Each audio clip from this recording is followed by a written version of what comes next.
Hey everyone, hope you guys had a good weekend and a good week. Today I'd like to continue on with my story I left off where I was going through a divorce, divorce finalized, whatever. This chapter of the story is where things get pretty dark, pretty twisted, and the devil had a grip on me for sure. So I'd like to share some of that.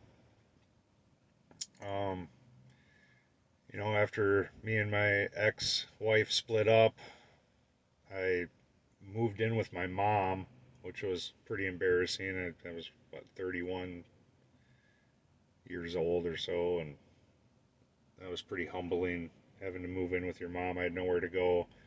That only lasted a few weeks before I found a place of my own, but um, right at that moment, right when I got kicked out of my house and kicked out of my family, kicked out of my life, and had to start over, that's when I started searching for something. I was empty. There was a hole in my life, and a big void, and I was trying to fill it. Didn't know what to fill it with. Obviously, I wasn't a believer at the time, which would have made a huge difference if I was, but I wasn't. And of course, that was a perfect opportunity for the devil to step in and, um, dangle a carrot in front of me.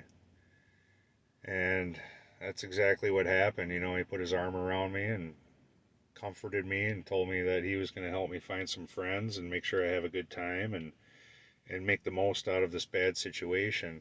And it wasn't the greatest experience. I mean, I had fun at the time. Man, I was spending $2,000 to $3,000 a month at the bars, um, getting drunk every other night. I'd go to work hungover every other day. Uh, I couldn't do 2 days in a row. I'd close the bar down on a Monday night, and Tuesday at work was a living hell. And as soon as I get home Tuesday night, I'd pass out, go to sleep, and Wednesday after work, I was ready to go to the bar again. And this continued on for a couple years. So um, I have a passage, 1 Peter 5:8 says, "Stay alert. Watch out for your great enemy, the devil. He prowls around like a roaring lion looking for someone to devour." And that's exactly what he did. Of course, I didn't know the passage at the time, or I would have probably read the first line where it says "Stay alert," because the signs were definitely there. I was very vulnerable, and the devil took advantage of my situation, and and he made it look like it was a good thing. And like I said at the time, I thought it was. I was having fun. I made a lot of friends. I spent a lot of money at the bars. A lot of that money was in the jukebox. I guess if there was any good to come out of this chapter of my story, it's that I found a talent for entertaining people. And that talent grew because on a Wednesday night, a lot of the people wanted to leave the bar at 7, 8 o'clock at night, and I wanted to stay. So I'd entertain these people. I'd spend a lot of money on the jukebox, playing songs, old songs that people forgot about, and just keeping them entertained, trying to keep them there so I wouldn't be alone. So, one good thing that came out of that was one day I said, you know what, I'm spending so much money in the jukebox. I could have bought my own equipment by now, and I could just bring my equipment and DJ. And I finally pulled the trigger on that and invested some money in some DJ equipment, and that's what I did. I started DJing, and I started getting some of my money back from these bars that I'd been spending my whole paycheck at. And so I guess that worked out, now that I'm clean and sober and a believer. I still have that DJ business and I'm still profiting from it. So I am getting some of that money back that I wasted on just trying to fill that void. So, um, things were pretty dark, I luckily I was good at what I did at work, because if I wasn't, I would have got fired for sure. I know if somebody came into work for a year straight, hung over every other day and falling asleep, when there was a little bit of downtime, and I know I'd fire them, So there was a lot of grace from the people I worked with. They knew what I was going through. They knew divorces were pretty brutal. Mine was definitely brutal.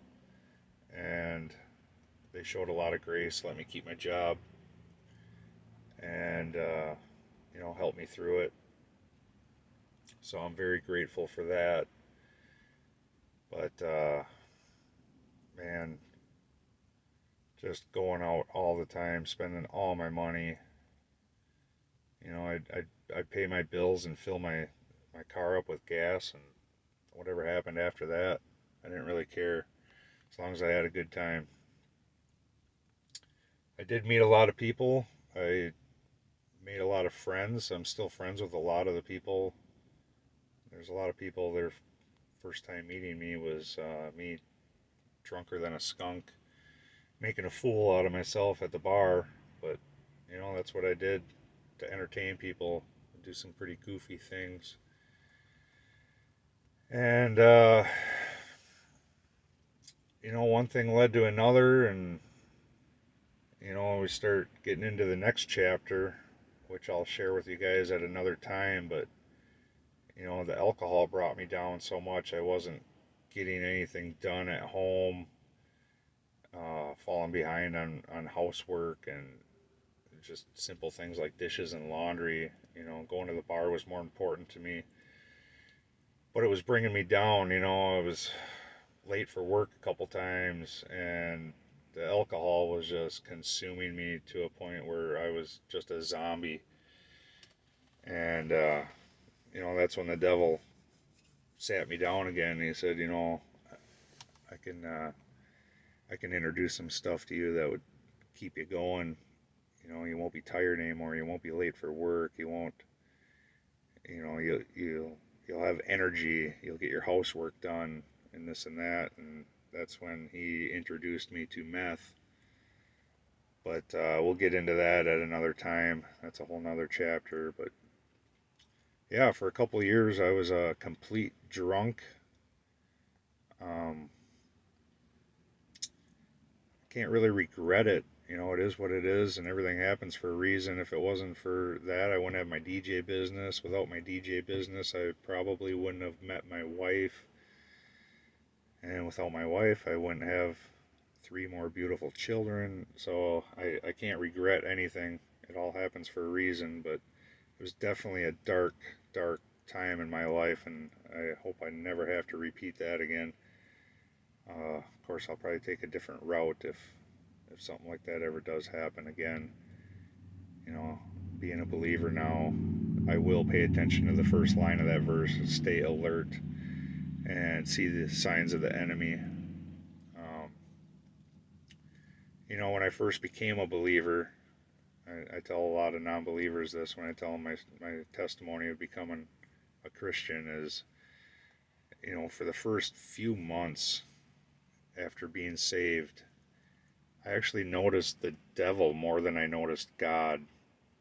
And the reason is because when the devil had control of me, I didn't really know he had control of me. I just, you know, did my thing, and, if something bad happened to me, I just dealt with it and kept on moving. Well, when you become a believer, all of a sudden you start noticing the devil more, you start noticing the temptations, um, more than the blessings. At least for me, the first few months, uh, I noticed the temptations, and I found myself saying, "Oh, that's the devil. That's the devil trying to get me to do this or do that." And it's weird how you start to notice when the enemy is attacking you. Um, but when the devil has control of you don't even know. It's just a way of life. The devil doesn't hang out at the bars trying to recruit people because he's already got them. He spends more of his effort hanging outside of churches, waiting for people to come out of church to attack them and convince them of doing what he wants them to do. He's not going to waste his time with people he's already got under his thumb. He's going to spend all his energy on trying to get the believers to come to his side. So, yeah, kind of rambling on now, but yeah, I just wanted to share that chapter. It's it's a good story with lots of ups and downs, and this one just happens to be one of the downs, but it's part of the story, and I thought I'd share. I can't erase it. That's part of life and what happens, so I may as well share it and let you guys know that you know the good the good is coming. I will get to that part of the story eventually.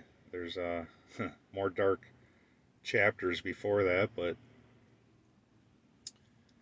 um, yeah, the story continues on, and I'm not ashamed of it. It is what it is.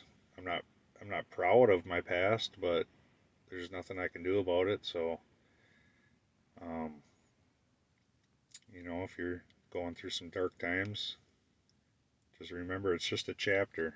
It's a chapter in your book of life, and the book ain't over.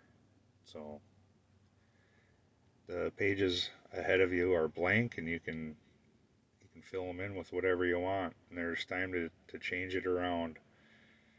I was fortunate enough to get my life turned around, and I have faith in you too. So thanks everybody for listening to today's story, and we'll catch up with you guys next week. Have a good weekend. Bless you all. Love you. Bye.